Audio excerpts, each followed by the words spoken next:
देखिए, जहाँ आप देखेंगे अन्य नेतागण जो हार गए हैं उनके पास तो टाइम ही टाइम है, तो वो तो बर्थडे केक भी काटने पहुंच जा रहे हैं। मकसद कुर्सी है।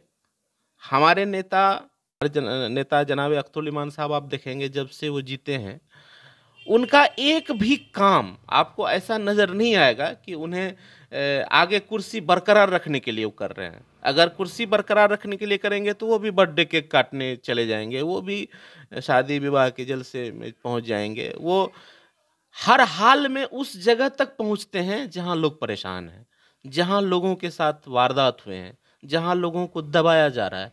दबे कुचलों के लिए हमेशा खड़े रहे हैं हमारे नेता। वो ये नहीं देखते हैं। आज देखिए, अगर वो अपने क्षेत्र में रहें, लोकसभा चूंकि सामने, आप कहेंगे कि अगर इलेक्शंस की तैयारी है, अगर उन्हें अपने चुनाव की चिंता होती तो वो अपने क्षेत्र में रह करके बिना मतलब का जो ये लोग ढोंग रचा रहे हैं वो भी रचा सकते थे। लेकिन हर वो जगह पहुंच रहे हैं जहां उनका क्षेत्र नहीं है, जहां से उन्हें वोट लेने की मतलब ये नहीं है, लेकिन उस जगह वो पहुंच रहे हैं जहां लोग शोषित हैं, जहां लोगों को दबाया जा रहा है, जहां लोगों को कुचला जा रहा है। ऐसे लोगों के लिए खड़े हैं, और यही एमआईएम का काम है। एमआईएम को वोट की राजनीति करनी नहीं आती।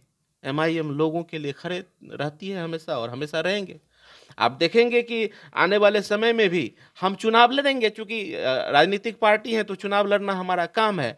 हम वो चुनाव लड़ लेंगे, लेकिन हम सिर्फ चुनाव जीतने के लिए काम करेंगे, ये काम एमआईएम से नहीं हो सकती। एमआईएम के नेता आप देखेंगे, चाहे वो बैरिस्टर असदुद्दीन ओवैसी साहब हों या हमारे इम्तियाज जलील साहब हों, लोकसभा के सांसद, ये लोग जो काम कर रहे हैं, बेस्ट रत्न, उनको बेस्ट सांसद रत्न का अवार्ड मिलता है। इस तरह से काम करते हैं।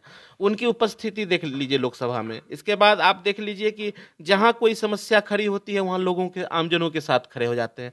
आज हमारे ओवैसी साहब राष्ट्रीय अध्यक्ष, किशनगंज के इतिहास में मैंने तो कम से कम नहीं देखा कि कोई सांसद, कोई इतना बड़ा नेता आकर के नदियों में जाकर के आंदोलन करने के लिए तैयार है कि ये सरकार अगर हमारे नदी में पुल नहीं देंगे तो हम धरना प्रदर्शन शुरू कर देंगे। कौन नेता आज तक किया है? इससे आप अंदाजा लगा सकते हैं कि एमआईएम के नेता किस तरह के सोच रखते हैं। हमारे जनाब अख्तरुल इमान साहब को ही ले लीजिए। जब से वो जीते हैं उनके दिमाग में सिर्फ एक ही बातें रही है कि ये जो हमारे क्षेत्र की सबसे बड़ी समस्या है वो है नदी का कटान। आप देखेंगे जितने विस्थापित लोग हैं उनकी परेशानियों को देखते हुए शुरू के दिन से लेकर के आज तक वो लड़ाई लड़ रहे हैं। लोगों को इसके मुआवजे मिल रहे हैं, फायदे मिल रहे हैं, और हमारा जो काम है, करने का तरीका है, वो हम कर रहे हैं, आगे भी करते रहेंगे। हमें लोगों को चुनना होगा, हमें चुनेंगे। हम जीतते हैं तो भी इसी तरह से लड़ाई लड़ते रहेंगे, हम हारते हैं तो भी हम इसी तरह से लड़ाई लड़ेंगे। हम आगे की चिंता नहीं करते। हमारे साथ एमआईएम के नेता संतोष चौधरी बातचीत कर रहे थे और साथ ही साथ विभिन्न मुद्दों पर हम चर्चा किए। तब तक हमारे चैनल में आप नए हैं तो चैनल को ज़रूर सब्सक्राइब कर लीजिएगा और दोस्तों को शेयर